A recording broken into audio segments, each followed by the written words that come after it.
just for you know, you are going to the final part of our documentary or podcast.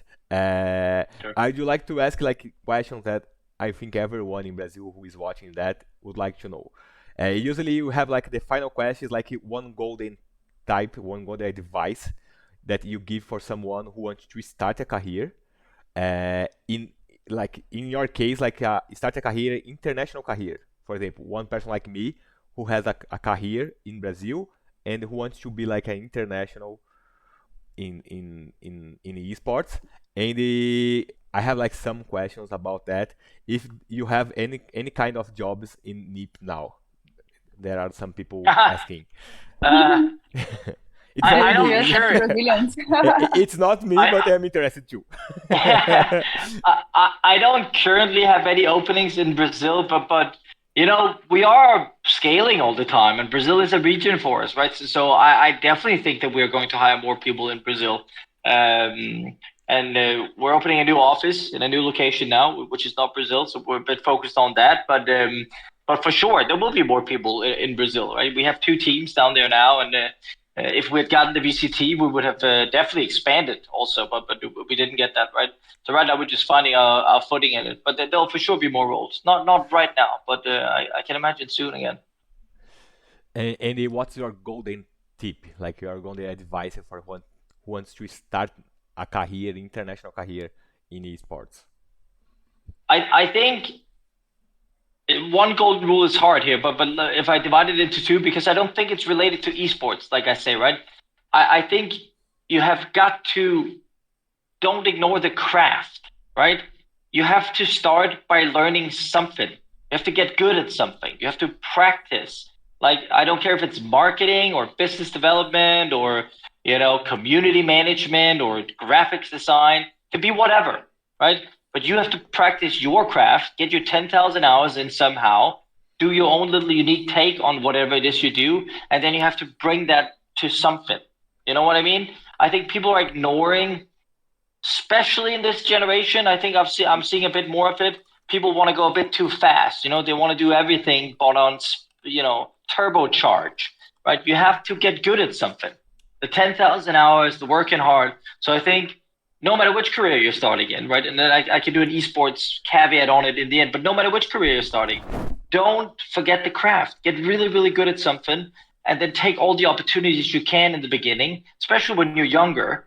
I have so many people that they're 23. They're like, what can I do? It's like, work hard. It's like, yeah, but it's really hard, and I want to have a balance. And the only thing I can tell you, okay, that's fine, but then you're not going to get ahead of the curve, right? You're 23. You can work really hard at 23, and you should, because it's fun, right? Go and find something you enjoy really much, and then take all the opportunities you can, and don't worry so much about if it pays 5% more or 5% less, because in the end you're going to get there, right? You have to focus on learning and finding places that will give you the opportunity to learn and fail and learn and fail and go again, right? So I'm a big believer in grind, like a big believer in hard work, but having fun at the same time, right? But I think that would be number one.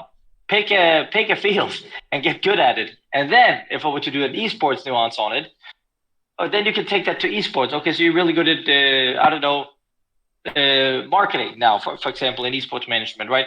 Then you have to look at it this way, that unless you have unique insights into the space and you're coming in with your skills of marketing now, you're gonna have to again drop a bit down, because it's an industry that's fairly slow, right? It's not that big yet either, so there's not a lot of jobs. You have to be willing to grind again, like in a lower job, and it's marketing. Maybe you're finding like a hybrid marketing junior role, but you're not quite junior, you want to be more senior. You got to make some sacrifices to get in, right? Because Yeah. the jobs are just, there's not a lot of them, right? So you have to be willing to put in the work again. And then yeah, I think that's a good one also when you want to change into esports, because I guess you guys know much about that also now, that the salaries are lower. We're going through esports winter, right? If you want to be in the teams, the publishers make all the money, right? So esports is a different place to be.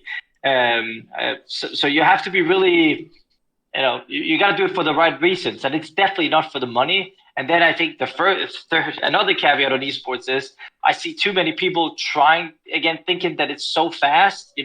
There's big roles, it goes super fast. It's $1 billion industry.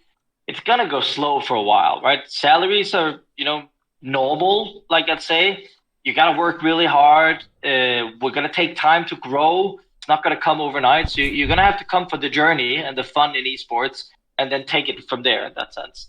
But once you come in, I love it. I think it's great. But you got to make a lot of sacrifices, right? You could make much more money elsewhere if you are good at anything, but you're not gonna have as much fun, you know. Yeah. And Yeah. I don't know for you, but for me, because of like you said, the esports is every day a new day. Even though I don't know, imagine that you work in esports and you don't like that, you will be much more prepared for the work because in esports you have to work like every day as like it's your last day. You have like a lot of different work. You have like flexibility, the new generation and the old generation. So it's something that even though if you don't like to work with esports in the future, uh, you will be like much more prepared after you work with esports. I don't know if you feel the same. Yeah, for sure. Like it's I think that's what I've been saying today also, like the resilience needed. And I think that's what I come back to on poker, on competition, on startups and everything. I think also the future of the world, like in other corporates, the resilience that you're going to gain from understanding that you can take a lot of pressure as long as you learn how to deal with it. You as an operator you can just take a lot of pressure on it, right? So I think if you succeed in esports, you'll go to, I don't know, a crazy environment like Formula One and be like, this is slow, which is which is crazy enough in Yeah, itself. But yeah, it's a good way to graduate, yeah, that's for sure. yeah.